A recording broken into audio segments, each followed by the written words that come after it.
Hey guys, welcome back to the IRL podcast channel on YouTube. My name is Mike Knapp, aka That Guy Named Mike, and you know, it's my day off, and on our days off, Gregor and I, we like to scour the internet for all sorts of interesting crap that we can try to use on the channel to entertain you guys with, in between chores and responsibilities and adulting, which, you know, we all gotta do, and we all hate it at times, but it's a necessary evil. But yesterday, I found a great video I wanted to share with you guys. If you guys are not familiar with a channel called Sunday Cool, it's the Ninjas Are Butterflies YouTube channel. Go ahead and check them out. They're a pretty interesting podcast. Pretty good conspiracy theory content. They inspire me to look all sorts of stuff up.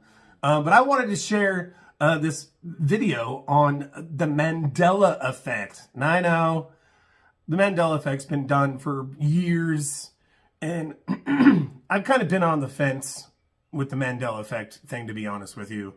I've never been like 100% convinced it was real or 100% convinced it was just crap.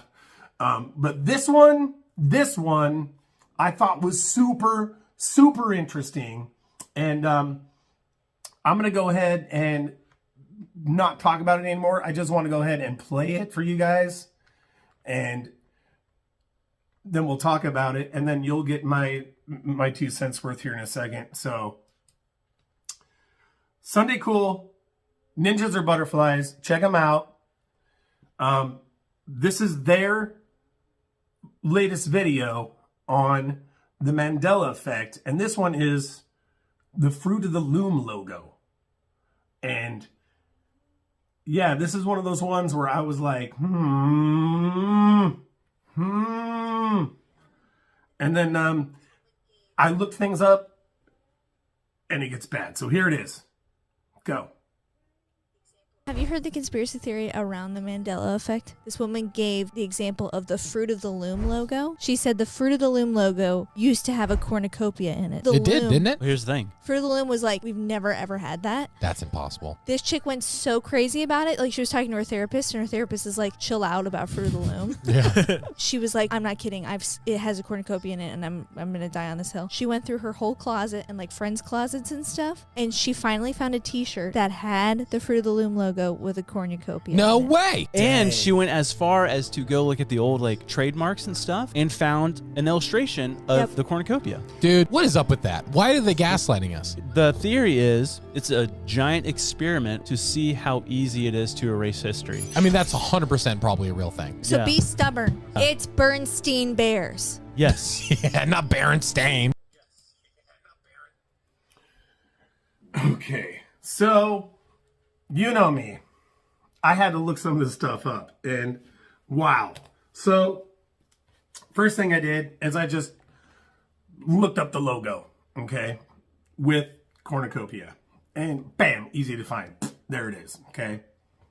Then I looked up side-by-side images, old logo, cornucopia, bam, there it is, easy peasy, right? And then I started looking up the story, and you know me, I'm a Snopes guy. I like to use Snopes to validate some of my stuff. And after I found a couple of stories on Reddit, and I know Reddit's not, you can't really trust anything on Reddit, and maybe some other off-the-wall little website / wannabe, I guess, blog, newsletter, website, whatever, right? And you can find pictures. There's other people have taken pictures of their own clothing and put it on these websites on Reddit, and you know, and they're like, hey, no, I found one too. Here's a shirt. And so I was like, okay, that's interesting. There's like 3 different examples right there. As soon as you start searching images, just right there. And then so I go on Snopes, because I love me some Snopes. And bam, there it is. It's easy to find. Boom, right away. And then I scroll down.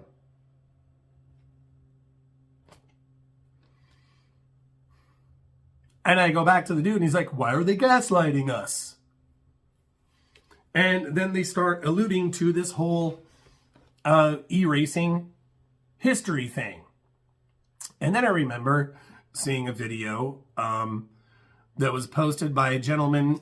His name is Rick Talk Conspiracies. Go check him out on TikTok.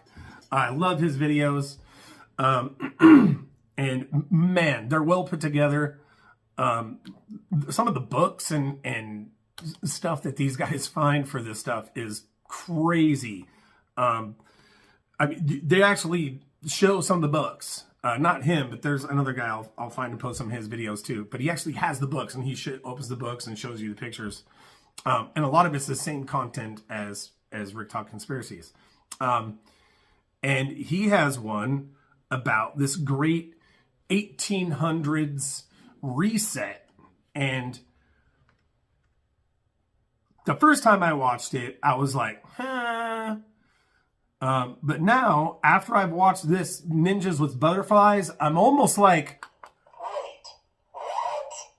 so I'm going to go ahead and play the TikTok for you guys. It's kind of long, so stick with it. And then I'm going to talk about some pretty big historical coincidences when it comes to what all this may imply and what it may all be about. So, Rick Talk Conspiracies. This is called Orphans Trains World Reset 1800s. Important narratives to this point, to our research, in my opinion. We have the Pontifical College, Josephinum, where Joseph comes over to the USA from Germany in 1867. 3 years later, he becomes a priest and has his own church within a few months. Yeah, it's interesting. And he gets to buy the house next door, of course, to support 12 orphans. And do we all know about the orphans at this point? Possibly a repopulation tactic that was going on in the 1800s. It's very interesting. Was it only 12 orphans? Or was this one of the places that they would send the orphans through to get them into society? Because who would ever question Joseph the priest from the 1800s? You know, the guy that just randomly shows up from Germany, has all the money ready to buy houses somehow to support. I remember orphans. orphanages was a big thing back then. Yeah, Oliver Simple Twist. Stuff for Joseph. I mean, there's a lot of This was known as the American St. literature, Joseph Orphan you know, Asylum. a lot of stories It grew so and stuff that rapidly for have a lot some to do with weird these- and of course this very huge, random reason that 5 vast, years after it almost began, like epidemic Joseph of orphan moved children the everywhere that operation all these cities and closer stuff to had the to take care of, railroad, man. Orphanages which was a is big thing how back these then. individuals would be dispersed throughout the country. So this is a paragraph of admission. We are being told, down to the smallest detail, how this operation worked. It would go through churches. They would bring a manager type over from Europe, call them a priest, give them a house, give them the resources to run these operations, purchasing new buildings with ease to run the program. So not only do you have the World's Fairs, It's crazy that were how a this is all repopulation tactic. super well You had these documented, orphan trains and we don't learn orphan any of hubs this where they would be in dropped school. off and planted into society. Not even the until new you maybe facility get up that into, like, Joseph was just graduate finding degrees up and into, saying like, was college his. and stuff, I want to man, make that clear. and He certain wasn't building curriculums, maybe. anything. He was given these buildings that were already there from the previous civilization. So the new building gave the orphans a training in the trades. So this Joseph guy was obviously sent with a purpose to repopulate and teach to a brand new society, one that didn't have any skills. This right here is how you reset a society's technology level. The teacher is never in charge of what the students learn. This Joseph character is a teacher of a class. He is not the principal of the school. There are many schools. He is clearly taking direction as to what the students of the new society will learn. There were many classes like this one all over the country, happening simultaneously. This was an operation. This went on for 12 years with zero backstory. Finds the Collegium Josephinum, this massive college, is just found and ready to roll. No clue where the money came from. No mention of how many men were needed to build this It's place. huge. Just found it. And its first class of 23 men began. It's unbelievable. This is one of the most important stories to our research, in my opinion, because it shows exactly how the operation took place. It's actually laying it all out there and shows us exactly how they repopulated these regions in the USA. It shows us the operation with the Yeah, look at orphans, the explosion of teaching population. programs. It's crazy. And this was our base for our technological knowledge. Whoever controlled this operation from the And I'm gonna top address that has later on. all of the technology from the previous civilization and is gets pretty controlling crazy, man. what technology we get to have. And they've clearly been doing this for a very long time. And for anyone that's on the fence, we have the St. Vincent's Infant Asylum, located in Baltimore, where we have tunnels under the ground. This infant asylum was in use in the mid-1800s, during the same time period as German transferred Joseph. And what do you know? In the early 1900s, the operation was done, and they declined new orphans. 1941, they changed this to apartments. And in 2015, they light it up and try to destroy it with a fire, but they fail. So 3 years later, what do you think happens? 2018, the building was illegally demolished without a permit. Wow. You literally can't make this stuff up. It gets more and more obvious. If you're still on the fence, let's go even deeper. We have the St. Mary's Orphan Asylum, located in Galveston, Texas, where they tell us that this one is haunted. Now, I've talked about hauntings before briefly. I'm not going to say that there aren't any hauntings, but when it comes to these old world buildings, I think it was a tactic to keep people away from them. Just say that they're haunted, and it scares everyone away from Or they investigating. could just legit So be we have haunted yet by again little another kids orphan operation that going died on in the there mid-1800s. tragically. And I'm just going to let you know that I'm sure this lots is of little going on kids and died in on these and places. on. There were so many orphan operations going on in the mid-1800s because this was how they were repopulating these cities. So where were all these kids' parents? Is this where a lot of our families originated from? Is this why the family trees in the USA almost all end around the same time period? We are told hundreds of fire stories through the first 52 episodes. We know that that is the key, and the nod that it's a building that was constructed by the previous civilization. The St. Mary's Haunted. Well, Orphan I mean, that's a whole Asylum. For anyone wondering where the parents of these orphans were, you might want I to will check the partially other explain asylum, why. the insane asylum, because There they was were a not huge going along with divergence the reset. Here's a graph showing that the population. insane asylums Huge are shit. disappearing Why over the time, orphan thing and I was wonder why. Good pretty thing much they a thing. cared so much about us in 1955 and 1965, because surely that was the fix. Oh, it wasn't? And then a fire had devastated the St. Mary's Orphan Asylum in 1875. If anyone is still on the fence, there is room over here to get off the fence. And honestly, who would want to sit on top of a fence anyway? So we have Ohio, Baltimore, Texas. We have all these towns and cities being repopulated. Brand new people, brand new social structures, brand new mindsets, and resetting what people are taught. This all happened around 150 years ago. So this is all very new. This isn't thousands of years ago. Then we have another very interesting aspect of this in Germany during this same exact time period. And remember, we also have good old Joseph from earlier, also from Germany. So here we are given the Kinderbewahrenstall. And if I pronounce that wrong, I hope you all understand. This is where we are given kindergarten, another tactic to teach children the brand new social structures. What better way to trick people? Take them out of their family's home and tell them what to think, and then test them on it. Failing the test will then lower your self-esteem, putting a social pressure on children to agree with this new way of thought, or they will be called dumb and get an F. This is an operation. It's all connected, and it's designed to enslave the world's population. Year after year, we are all taught a false narrative. We've all been brainwashed into thinking that you are either smart or dumb based on a curriculum that holds zero value in the real world. Now, who knows if this Frederick Froebel was even a real character, but they do admit that kindergarten starts in Germany around the Kindergarten, exact the word same time kindergarten is period that we're Germanic. talking about, the mid-1800s. So I wanted to tie it all in with the rest of the world. This is a worldwide operation. This is not just the USA. We have a lot of things in the USA being controlled through Germany during this time period, especially the education aspect of it. And I want to point out that yes, we have borders and division now. We have so many countries in the world, and everyone is separated. And you're unable to travel to other lands unless you have a piece of paper that is registered and checked at the checkpoints. But who's to say that there even was a border in the previous civilization? Were there so-called elected leaders controlling everyone, deciding what we can and cannot do? Could they have had a truly free life, where they were able to travel wherever they want, freely and not feel like they're invading someone else's territory. I would say, in my opinion, this was the world that was here before the reset. And something happened where this past civilization was wiped out and their technology was stolen by a group.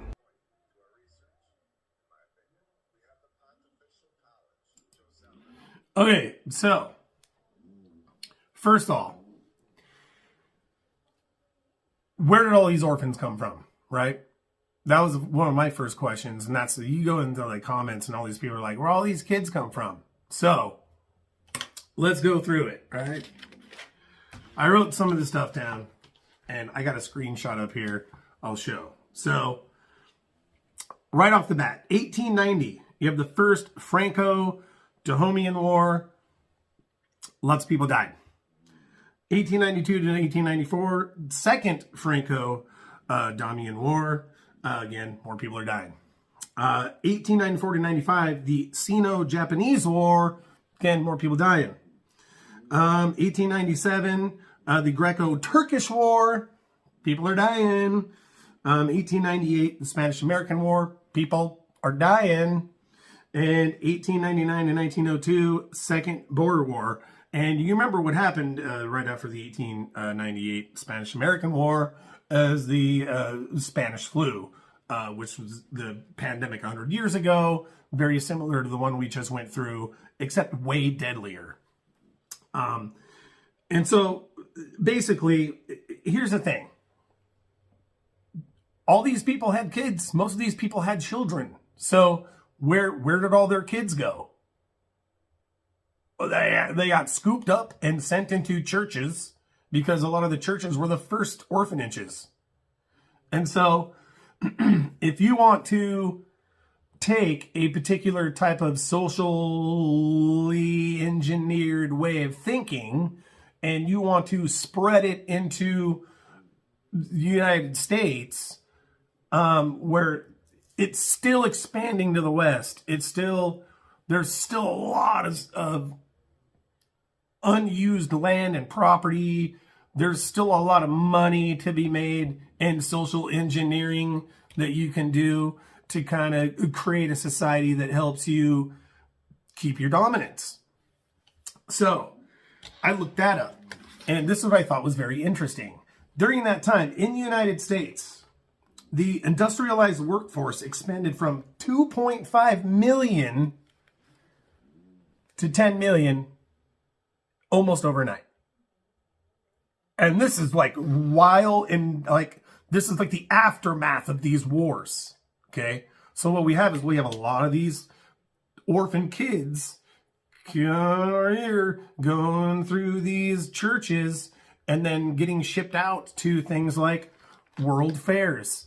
There's entire books and videos about these huge world fairs like in Chicago, where these trains are shipping hundreds and hundreds and hundreds and hundreds of these 20 to 30-year-old adult orphans, very well dressed, and they're running them around and they're almost like staging photographs for all these newspapers and stuff. Like some of these are like, you have like hundreds of people like at this boardwalk or like on a beach or something, and they're all sitting around with bowler hats and top hats and full suits, and they're sitting on the beach, and there's hundreds of people just staring at the water, and people have like umbrellas and shit. It's like they were programmed to be afraid of being outside or showing skin or whatever. It's almost like they were afraid. They wouldn't go swimming. They wouldn't show skin and be in the sun. It's really weird. So I thought that was extremely interesting. And then it also makes me remember some other stuff I've read in the past where I was like, man, the Hopkins family also was known to travel to Germany and helped create kind of our educational system, like piggybacking almost off exactly what they're insinuating this Joseph guy was doing, right? And then I remembered, and in another book, this guy, J.C. Van Marken, in 1894 was one of the first industrialists to use the term social engineering. And this is also right around the same time as psychology was starting to blow up. And you have these guys that are coming out of these Ivy League schools and these universities that are learning about psychological subversion, right? Mental manipulation. They're vastly more intelligent than the average worker. So if they can manipulate and engineer a particular educational system that feeds into the self-perpetuation of what they really want, and what they wanted was a self-perpetuation of urbanization of America. We're talking the suburbs. They want to build industrial areas where they own all the businesses and all the properties. The rest of the surplus properties, most of them can either own them or they can be sold out because they'll own all the banks and they'll own all the businesses. They'll own everything. So you can buy your little teeny tiny little 1.5 acre or your 2/3 of an acre or 3/4 of an acre or whatever in a little suburbia land on your little cul-de-sac, and the whole point of you living there is so you can have your little slice of the American dream while constantly feeding this socially engineered machine that they created over 100 years ago. Now, the premise being that they're somehow resetting basically a chunk of history that they were trying to cover up. That we had gotten super industrialized really fast and we were building stuff really fast and we were somehow discovering things that were left by something called the Tatorian Empire, which is a whole nother podcast video. I'll cover on that on a different video, but this feeds into a lot of that. And that goes into a lot of other stuff too. But anyway, I'm not saying I necessarily believe in all this, but World War I, right around the end of the American-Spanish War, and then the Spanish flu happens, and then as soon as we start to get back on our feet, World War I happens in 1914, and then it almost kind of like the whole thing is like cyclical at that point. So, and what's even more interesting is you look into whatever this Tatorian Empire may be,